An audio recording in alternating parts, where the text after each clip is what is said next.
The CEO of BlackRock, Larry Fink, has just came out and said that there is tons of opportunity right now in 2023, guys. We're going to hop straight into it. Well, from the perspective of long-term investors, I see 2023 to be enormously opportunistic. Actually, maybe the hardest years for investing for the long term were the last few years because of negative interest rates. Investors worldwide had to take on more and more risk to achieve their liabilities. Actually, now having 2-year Treasury is going to be close, at 4.25, credits at 5, high yield at 8%.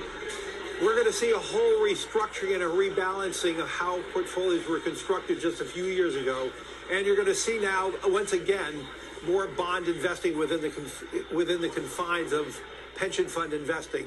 In 20 years ago, most pension funds had 60-70% in bonds because they were able to achieve their role and their goals that they were trying to achieve.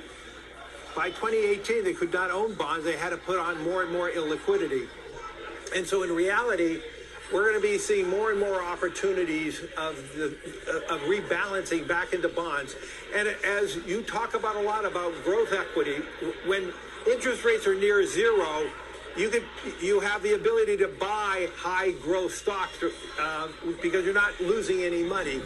If short rates go up to 5%, you're paying a big premium for that type of perceived growth. And that's a recalibration that we saw in 2022.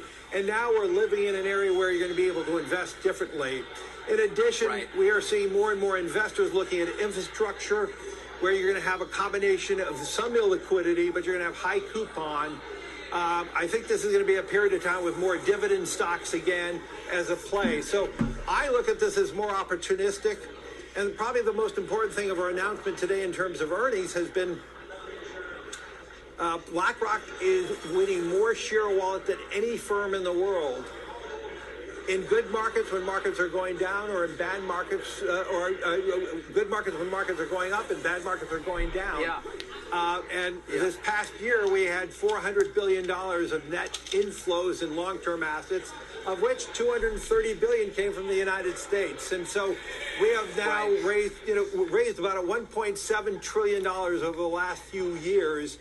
From investors awarding us in good times and bad times because of the guidance we're giving and also our performance and our fiduciary standard. And there you all have it. That is Larry Fink. Yes, once again, the CEO of BlackRock. If you didn't know, BlackRock is the largest money management firm in the world with more than $10 trillion in assets under management. They are not to be played with. This is serious stuff.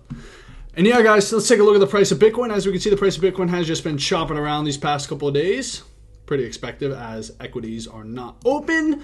And then take a look at this to our first story of the day. India's central bank governor calls for an outright ban on cryptocurrency. And this is pretty much expected, as we know just a couple of months ago, India came out with their central bank digital currency.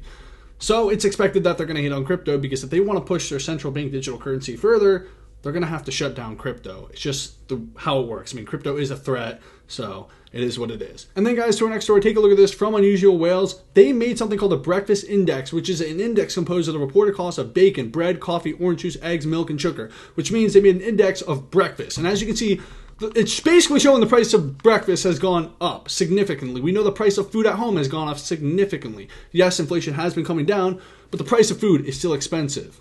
Yes, stuff at the grocery store has continued, just go higher and higher and higher despite inflation as a whole.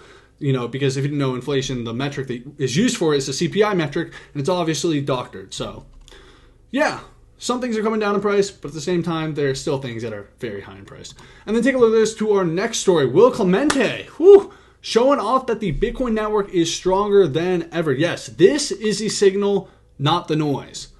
Take a look at this. As you can see, Bitcoin's hash rate has just continued to go higher and higher. Now, what is this showing? This is showing that more and more miners are on the network. It's showing that the Bitcoin network, is actually stronger than ever. It's continuing to get stronger and stronger and stronger and stronger. And this is a signal. Because at the end of the day, the price, bull, bear. The network, the actual utility, the whole thing is getting stronger as we speak in real time. And that is bullish. Now take a look at this to our last story of the day. Elon Musk said, I think 2023 is going to be quite a serious recession. It's going to be, in my opinion, comparable to 2009. Now this is a big statement, a big doomer statement. Big doomer time.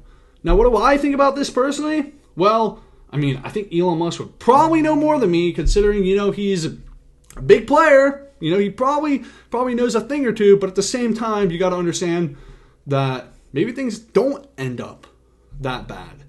Maybe things are a little better than people say they will be. I'm just giving the contrarian version of Elon's story. But yeah, guys, it could really be anything.